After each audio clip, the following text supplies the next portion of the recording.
Welcome to A1 Telugu first news. ముందుగా headlines చూద్దాం. కలిసి రాష్ట్ర అభివృద్ధి చేద్దామని బీజేపీ ఎమ్మెల్యేలకు సీఎం రేవంత్ రెడ్డి పిలుపు. ఎన్నికల తర్వాత రాజకీయాలు పక్కన పెట్టి ముందుకెళ్లాలన్న సీఎం. నిధుల కోసం సమిష్టి ప్రయత్నాలు అవసరమన్న రేవంత్. సహకార రాజకీయాలకు సంకేతంగా సీఎం వ్యాఖ్యలు. కోమిటిరెడ్డి వెంకటరెడ్డి దుష్ప్రచారంపై అనిరుద్ ఆవేదన. దేవుళ్లాంటి నాయకుడిపై వీడియోలో బాధాకరమన్న ఎమ్మెల్యే. 3 రోజులుగా తినలేకపోతున్నారన్న అనిరుద్. నిజాలు త్వరలో బయట పెడతాయని అనిరుద్ స్పష్టం. జర్నలిస్టుల అరెస్టులపై ఎంపీ చామల కిరణ్ స్పందన. ఆధారాలు లేకుండా కథనాలు రాయకూడదన్న ఎంపీ. బాధ్యతాయుత జర్నలిజమే ప్రజాస్వామ్యానికి అవసరమని వెల్లడి. ఊహాజనిత కథనాలపై తీవ్ర వ్యాఖ్యలు. దేశానికి కమ్యూనిస్టుల అవసరం తప్పనిసరిగా ఉందన్న కోనంనేని. 100 ఏళ్ల పోరాట చరిత్రను గుర్తు చేసిన సిపిఐ నేత. ప్రజా సమస్యలే కమ్యూనిస్టుల అజెండా అని వ్యాఖ్య. లౌకిక ప్రజాస్వామ్య రక్షణకు ఉద్యమం అవసరమని వెల్లడి. అణుకు గిరిజన గ్రామంలో హోంమంత్రి అనిత పర్యటన. గ్రామస్తులతో కలిసి సంక్రాంతి వేడుకల్లో పాల్గొన్న మంత్రి. గిరిజన గ్రామాల అభివృద్ధికి కట్టుబాటన్న అనిత. గ్రామస్తుల్లో ఉత్సాహం నింపిన మంత్రి పర్యటన. ఇక వార్త వివరాల్లోకి వెళ్తే, పిన్నెన్నిలో దారుణ హత్యకు గురైన వైఎస్ఆర్సీపీ కార్యకర్త సాల్మాన్ అంత్యక్రియల్లో గురజాల మాజీ ఎమ్మెల్యే కాశు మహేష్ రెడ్డి పాల్గొన్నారు. అంత్యక్రియలకు వెళ్లకుండా పోలీసులు తొలుత అడ్డుకోవడంతో ఉద్రిక్తత నెలకొంది. తాను కార్యకర్త అంత్యక్రియలకు తప్పకుండా హాజరు కావాల్సిందేనంటూ కాసు మహేష్ రెడ్డి రోడ్డుపై బైఠాయించి నిరసనకు దిగారు. కార్యకర్త కుటుంబానికి అండగా నిలవడం తన బాధ్యత అని ఆయన స్పష్టం చేశారు. పరిస్థితిని గమనించిన పోలీసులు చివరకు వెనక్కు తగ్గారు.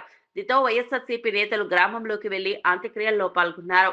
కష్ట సమయంలో పార్టీ కార్యకర్త కుటుంబానికి అండగా నిలిచిన నాయకత్వంపై పార్టీ శ్రేణులు అభినందనలు తెలిపారు. ఈ ఘటన ప్రాంతంలో రాజకీయంగా చర్చనీయాంశంగా మారింది. ప్రజాస్వామ్యంలో అంత్యక్రియలకు హాజరు కావడాన్ని అడ్డుకోవడం తగదని పలువురు వ్యాఖ్యానించారు.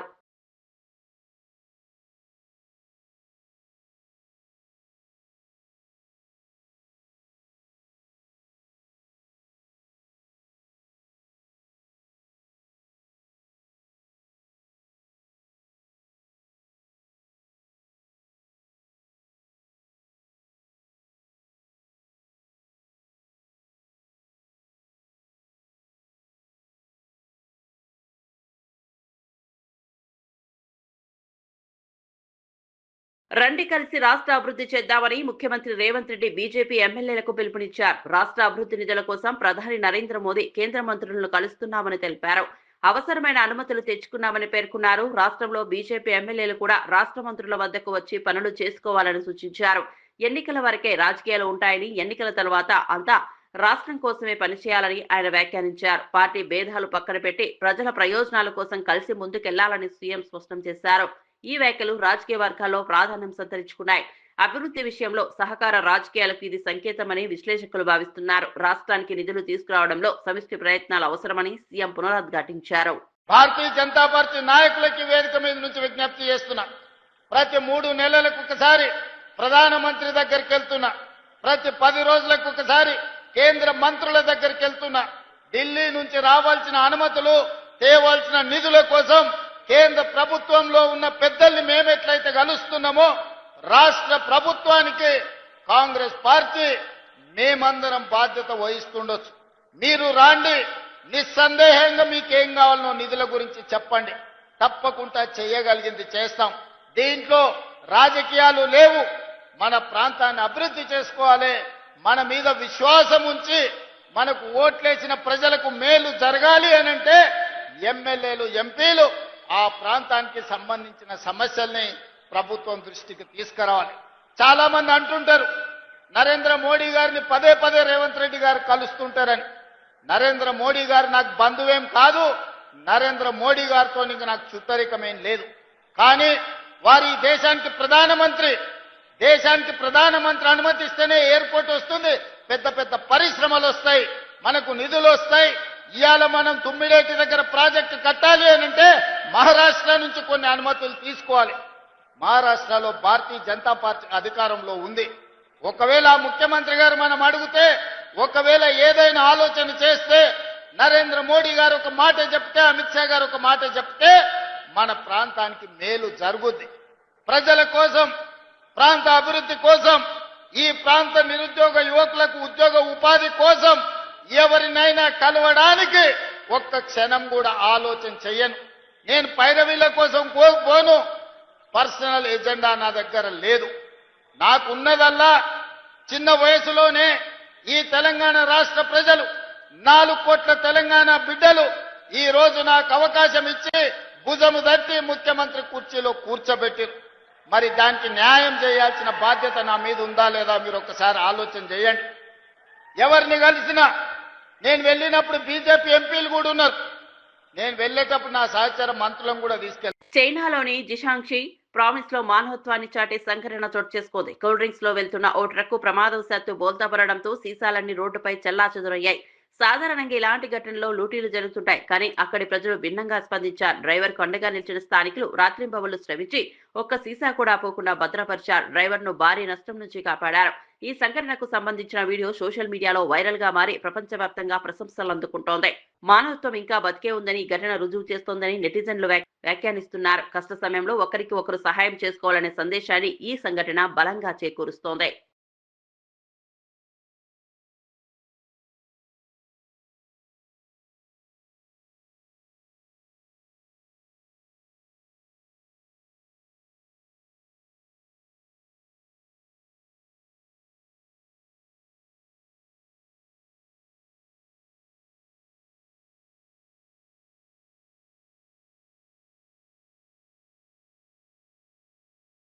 భారత నౌకాదళం రూపొందించిన చెక్క ఓడ Indian navy INSC count India 17 రోజుల సముద్ర ప్రయాణం తర్వాత మస్కట్, ఓమన్ చేరుకుంది. మేకలు లేకుండా ప్రాచీన పద్ధతిలో నిర్మించిన ఈ నౌకకు అక్కడ ఘన స్వాగతం లభించింది. 5వ శతాబ్దపు అజంతా చిత్రాల నమూనాతో ఈ ఓడను రూపొందించారు. భారత్, ఓమన్ మధ్య ఉన్న 5000 ఏళ్ల పురాతన నావిక సంబంధాలను పునరుద్ధరించడమే ఈ యాత్ర లక్ష్యంగా అధికారులు తెలిపారు. ఈ ప్రయాణం భారత సముద్ర వారసత్వాన్ని ప్రపంచానికి చాటిందని నౌకాదళ అధికారులు పేర్కొన్నారు. ప్రాచీన కాలంలో భారత నావికులు సాగించిన సముద్ర వాణిజ్యానికి ఇది సజీవ సాక్ష్యంగా నిలుస్తోంది. ఈ ఓడ ప్రయాణం చరిత్ర, సంస్కృతి పరంగా విశేష ప్రాధాన్యం సంతరించుకుంది.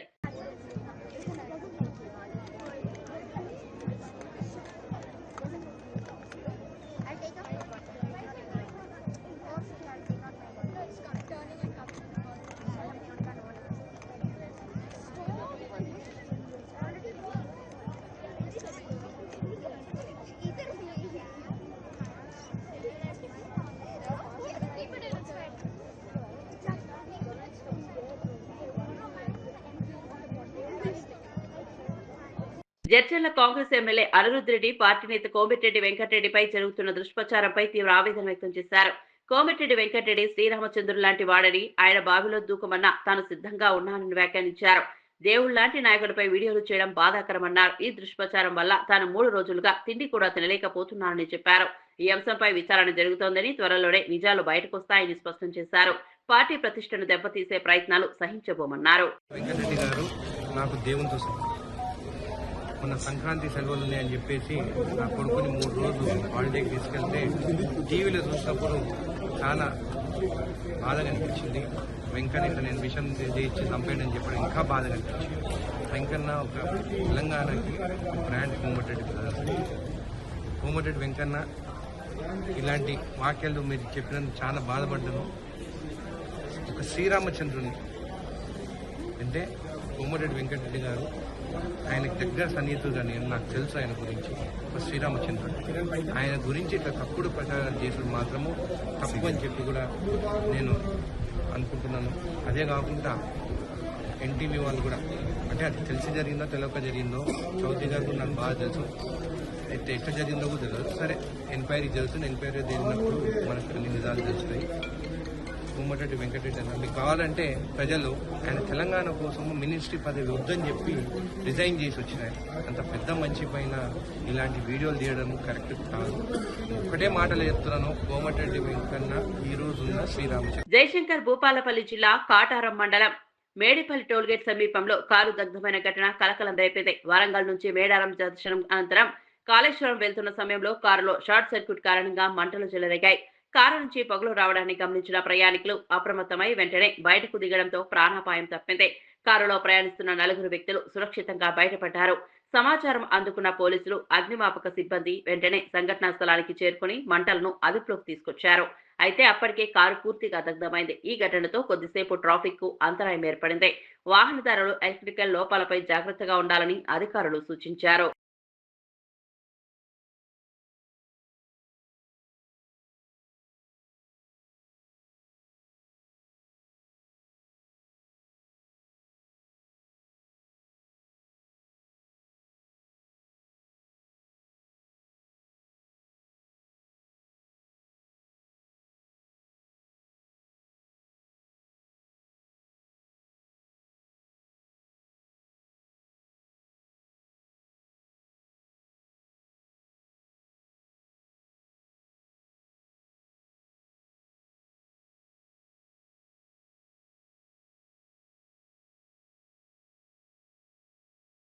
భువనగిరి కాంగ్రెస్ ఎంపీ చావల కిరణ్ కుమార్ రెడ్డి జర్నలిస్టుల అరెస్టులపై స్పందించారు. ఒకప్పుడు సంపూర్ణ ఆధారాలతో మీడియా కథనాలు వచ్చేవని ఇప్పుడు కొందరు ఊహాజనిత కథనాలు రాస్తున్నారని వ్యాఖ్యానించారు. అలాంటి కథనాల వల్ల ప్రజాప్రతినిధులు, అధికారులు ఇబ్బందులు ఎదుర్కొంటున్నారని తెలిపారు. ఒక కేబినెట్ మంత్రి బయటకు వచ్చి విషయం ఇచ్చి చంపమని అన్నారంటే పరిస్థితి ఎంత తీవ్రమైందో అర్థం చేసుకోవాలని అన్నారు. మీడియాకు తమ వ్యతిరేకం కాదని, కానీ ఆధారాలు లేకుండా వ్యక్తుల వ్యక్తిత్వాన్ని దెబ్బతీసే కథనాలు రాయకూడదని సూచించారు. బాధ్యతాయుత జర్నలిజమే ప్రజాస్వామ్యానికి అవసరమన్నారు. అధికార ప్రతినిధిగా మీడియాతో సంబంధాలు ఉన్నటువంటి వ్యక్తిగా నాకు అందరూ దగ్గర వాళ్ళే. ఈ కథనం వచ్చుడే ఒక బాధాకరమైన విషయం, తర్వాత ఈ అరెస్టులు కూడా అంతకంటే ఎక్కువ బాధాకరమైన విషయం. కానీ మీరు అర్థం చేసుకోవాల్సింది ఏంటంటే ఆ కథనం ద్వారా ఒక మంత్రివర్యులే బయటకు వచ్చి నాకు ఇంత విషయం ఇచ్చి సంపరాదని, మీకు అంత కోపం ఉంటే అని చెప్పేదాకా వచ్చిందంటే ఒక్కసారి మనం ఆలోచించాలి. ఒకప్పుడు జర్నలిజంలో సంపూర్ణమైనటువంటి సాక్ష్యాధారాలతోటే కథనాలు కానీ వార్తలు కానీ రాసేవారు.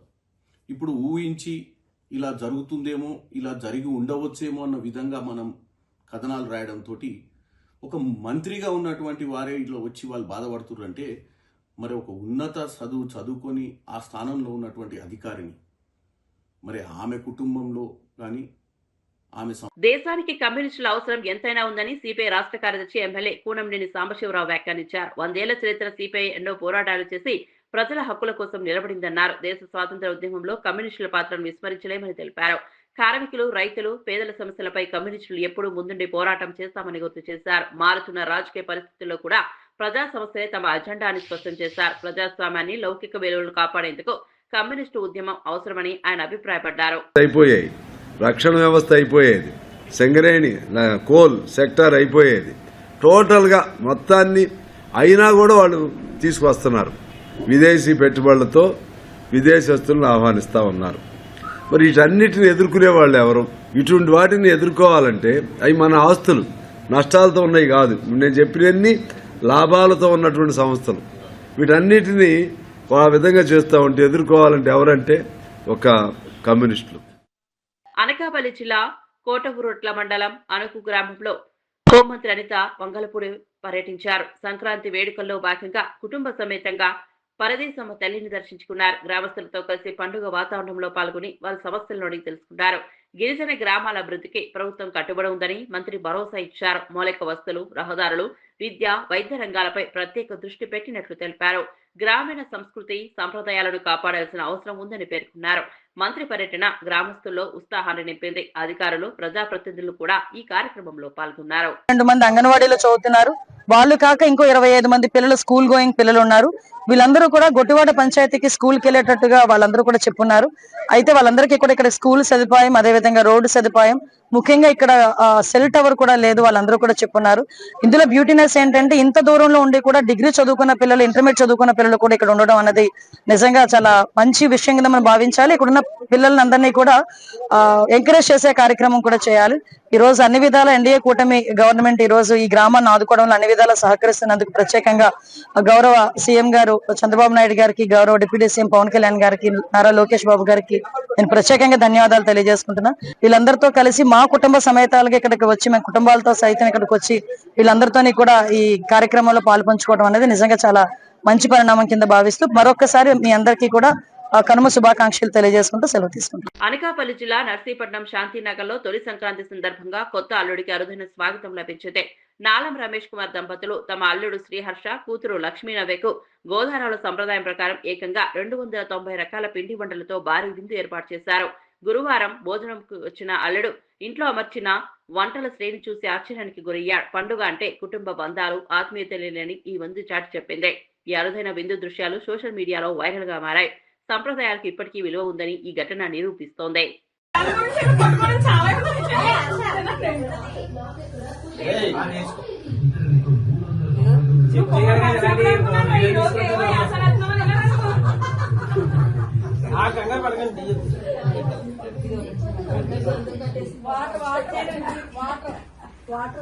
అవన్నీ చూసి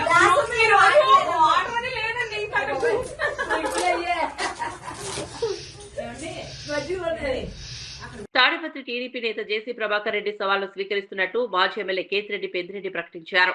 తాడిపత్రి నియోజకవర్గంలో జేసీ 30 ఏళ్ల పాలనకు తన 5 ఏళ్ల పాలనపై బహిరంగ చర్చకు తాను సిద్ధమన్నారు. చర్చకు తేదీ ఖరారు చేసి కలెక్టర్ ఎస్పీకి సమాచారం ఇవ్వాలని సవాల్ విసిరారు. రాయలసీమ జిల్లాలో ఎక్కడైనా చర్చకు సిద్ధమని తెలిపారు. తన కుటుంబ సభ్యులతో మాత్రమే వచ్చి ప్రజల ముందు నిజాలు చెబుతానని స్పష్టం చేశారు. ప్రజలకు ఎవరు ఏం చేశారో స్పష్టంగా తెలుస్తోందన్నారు. అభివృద్ధి, సంక్షేమం, పాలన అంశాలపై చర్చ జరగాలని సూచించారు. ఈ వ్యాఖ్యలు తాడిపత్రి రాజకీయాల్లో కొత్త వేడి పుట్టిస్తున్నాయి. ఇరు వర్గాల మధ్య మాటల యుద్ధం మరింత ముదిరే అవకాశం కనిపిస్తోంది.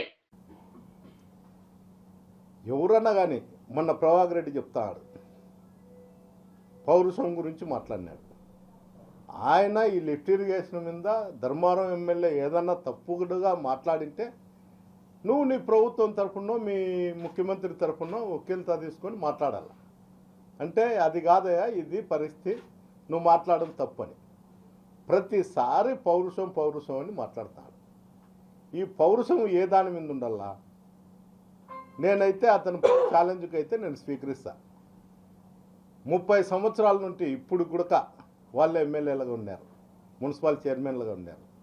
వాళ్ళ అభివృద్ధి పైన ఏదన్నా ఉంటే కూడా నేను 5 ఏళ్ళు చేసిన దానిపైన కూడా ఎక్కడన్నా కానీ కూర్చొని చర్చకి నేను సిద్ధంగా ఉండాలి. దానిపైన నువ్వు సిద్ధంగా ఉండావా? చర్చించేదానికి, డెవలప్మెంట్ మాట్లాడేదానికి పౌరుషం అవసరం లేదు, చర్చ అవసరం. దీంట్లో ఆయన ప్రతిసారి కాంట్రాక్ట్ ఉద్యోగాల భర్తీలో తీవ్ర అవినీతి జరుగుతోందని బీఆర్ఎస్ నాయకుడు మన్నె కృష్ణాంక్ ఆరోపించారు. భర్తీ అవుతున్న ఉద్యోగాల వివరాలు ముందుగా అలంపూర్ కాంగ్రెస్ మాజీ ఎమ్మెల్యే సంపత్ కుమార్ వద్దకే వెళ్లాల్సి వస్తోందని అన్నారు. ఆ జాబితాపై సంపత్ కుమార్ టిక్ పడితేనే అది బయటకు వస్తోందని, ఆ టిక్ పడాలంటే డబ్బులు ఇవ్వాల్సిన పరిస్థితి ఉందని ఆరోపించారు. ఒకవేళ అధికారులు టిక్ వేయడాన్ని నిరాకరిస్తే వారిని వెంటనే బదిలీ చేస్తున్నారని సంచలన వ్యాఖ్యలు చేశారు. ఇది నిరుద్యోగ యువత భవిష్యత్తులో ఆడుకునే చర్యగా ఆయన మండిపడ్డారు. ఈ ఆరోపణలపై ప్రభుత్వం స్పందించాలని డిమాండ్ చేశారు. ఉద్యోగ నియామకాల్లో పారదర్శకత లేకపోవడంపై రాజకీయ వర్గాల్లో తీవ్ర చర్చ కొనసాగుతోంది. ఆ లిస్టుని సంపత్ కుమార్ గారు టిక్ చేస్తేనే అప్పుడు బయటికి రిలీజ్ కావాలనంట. ఆ టిక్కు పడాలంటే ఏంది? పైసలు రావాలి. ఆ టిక్కు చేయడానికి ఆ లిస్టు అధికారి ఇవ్వకపోతే ఇమీడియట్గా ట్రాన్స్ఫర్. ఇది మేము ఛాలెంజ్ చేస్తున్నాం, నిరూపిస్తాం. లిస్టు ఇవ్వకపోతే లిస్టు నాకు పంపాలే, జాబ్స్ లిస్టు నాకు పంపాలే అని హుకుం జారీ చేయడం అధికారి మీద. ఆ లిస్టు రాకపోతే ఇమ్మీడియట్గా 2 రోజుల్లో బదిలీ. ఇది తెలంగాణ యువత గమనించాలి. ఈయన రాష్ట్ర ముఖ్యమంత్రి కాదు, ఈయన మంత్రి కాదు, ఆ జిల్లా ఇన్ఛార్జ్ మంత్రి కాదు, కనీసం ఎమ్మెల్యే కూడా కాదు. మరి ఉద్యోగాల లిస్టు ఎవరు భర్తీ అయినరు, ఎవరు సెలెక్ట్ అయినరు అనేది లిస్టు ఈయన ఇంటికి ఎందుకు పోవాలి? ఇది తెలంగాణ యువత ఆలోచించారు. కృష్ణా జిల్లా పెదపారుపూడి మండలం భూషణగుళ్ల గ్రామంలో కోడి పందాల బరి వద్ద జరిగిన ఘర్షణలో ఓ వ్యక్తి తీవ్రంగా గాయపడ్డాడు. పందెం విషయంలో తలెత్తిన గొడవ హింసాత్మకంగా మారింది. గుడివాడకు చెందిన అనగాని జగన్నాథం అనే వ్యక్తిపై కోడి కత్తితో దాడి చేయడంతో అతనికి తీవ్ర గాయాలయ్యాయి. స్థానికులు వెంటనే గాయపడిన వ్యక్తిని ఆసుపత్రికి తరలించారు. సంక్రాంతి వేళ కోడి పందాలు, పేకాటలు గ్రామాల్లో ఉద్రిక్తతలకు దారితీస్తున్నాయని ప్రజలు ఆందోళన వ్యక్తం చేస్తున్నారు. ఇలాంటి అక్రమ కార్యకలాపాలపై కఠిన చర్యలు తీసుకోవాలని పోలీసులు కోరుతున్నారు. ఘటనపై పోలీసులు కేసు నమోదు చేసి దర్యాప్తు ప్రారంభించారు. పండుగల సమయంలో శాంతి భద్రతలు కాపాడాల్సిన అవసరం ఉందని అధికారులు హెచ్చరిస్తున్నారు. పొంగన్నవాడిని వచ్చి వెనక నుంచి బ్లడ్తో పోసాడు, మొత్తం ఇదంతా తెగిపోయింది. ఎగాడు పారిపోయాడు సార్, ఏమైందో తెలియదు. ఎగాడు మేము గబగబా కండవా చుట్టి బ్లడ్ కారిపోతుంటే హాస్పిటల్ తీసుకొచ్చాం సార్. గత ప్రభుత్వం హయాంలో ఇసుక మాఫియా ద్వారా కోట్ల రూపాయలు కొల్లగొట్టారని మంత్రి వివేక్ వెంకటస్వామి తీవ్ర ఆరోపణలు చేశారు. మంచిర్యాల జిల్లా చెన్నూరులో పలు అభివృద్ధి పనులకు శంకుస్థాపన చేసిన సందర్భంగా ఆయన మాట్లాడారు. అక్రమ ఇసుక త్రవ్వకాల వల్ల ప్రభుత్వానికి భారీ నష్టం వాటిల్లిందని తెలిపారు. ప్రస్తుతం ఆ అక్రమాలకు అడ్డుకట్ట వేస్తున్నామని, పారదర్శక విధానాలతో ఇసుక విధానం అమలు చేస్తున్నామని చెప్పారు. అభివృద్ధి పనులకు ఇసుక కొరత లేకుండా చర్యలు తీసుకుంటామని స్పష్టం చేశారు. ప్రజాధనం దోచుకున్న వారిపై కఠిన చర్యలు తప్పవని హెచ్చరించారు. పెడుతున్నారంటే మంచి విషయం కదా, అది తిప్పి కొట్టే అవసరం ఉంది వాళ్ళకు. ఎందుకంటే అబద్ధాలు చెప్పుకుంటూ ఈ ఇసుక దందా భూదందా చేసి కోట్లాది రూపాయలు సంపాదించారు. నిన్న ఒక వ్యక్తి క్యాల్కులేట్ చేసిండు అనమాట, ఓ సంవత్సరానికి 50 నుంచి 60 కోట్ల రూపాయలు ఇసుక దందాల వాళ్ళు అందరూ కూడా సంపాదించారు. అది ఎవరి పైసలు? మన ప్రభుత్వం పైసలు. వార్తలు ముగించే ముందు ముఖ్యాంశాలు మరోసారి. కలిసి రాష్ట్ర అభివృద్ధి చేద్దామని బీజేపీ ఎమ్మెల్యేలకు సీఎం రేవంత్ రెడ్డి పిలుపు. ఎన్నికల తర్వాత రాజకీయాలు పక్కన పెట్టి ముందుకెళ్లాలన్న సీఎం. నిధుల కోసం సమిష్టి ప్రయత్నాలు అవసరమన్న రేవంత్. సహకార రాజకీయాలకు సంకేతంగా సీఎం వ్యాఖ్యలు. కోమటిరెడ్డి వెంకటరెడ్డి దుష్ప్రచారంపై అనిరుద్ ఆవేదన. దేవుళ్లాంటి నాయకుడిపై వీడియోలు బాధాకరమన్న ఎమ్మెల్యే. 3 రోజులుగా తినలేకపోతున్నారన్న అనిరుద్. నిజాలు త్వరలో బయట పెడతాయని అనిరుద్ స్పష్టం. జర్నలిస్టుల అరెస్టులపై ఎంపీ చామల కిరణ్ స్పందన. ఆధారాలు లేకుండా కథనాలు రాయకూడదన్న ఎంపీ. బాధ్యతాయుత జర్నలిజమే ప్రజాస్వామ్యానికి అవసరమని వెల్లడి. ఊహాజనిత కథనాలపై తీవ్ర వ్యాఖ్యలు. దేశానికి కమ్యూనిస్టుల అవసరం తప్పనిసరిగా ఉందన్న కోనంనేని. 100 ఏళ్ల పోరాట చరిత్రను గుర్తు చేసిన సిపిఐ నేత. ప్రజా సమస్యలే కమ్యూనిస్టుల అజెండా అని వ్యాఖ్య. లౌకిక ప్రజాస్వామ్య రక్షణకు ఉద్యమం అవసరమని వెల్లడి. అణుకు గిరిజన గ్రామంలో హోంమంత్రి అనిత పర్యటన. గ్రామస్తులతో కలిసి సంక్రాంతి వేడుకల్లో పాల్గొన్న మంత్రి. గిరిజన గ్రామాల అభివృద్ధికి కట్టుబాటన్న అనిత. గ్రామస్తుల్లో ఉత్సాహం నింపిన మంత్రి పర్యటన. ఇవి నాటి వార్తా విశేషాలు. మరో బులెటిన్లో మళ్ళీ కలుద్దాం. నమస్కారం.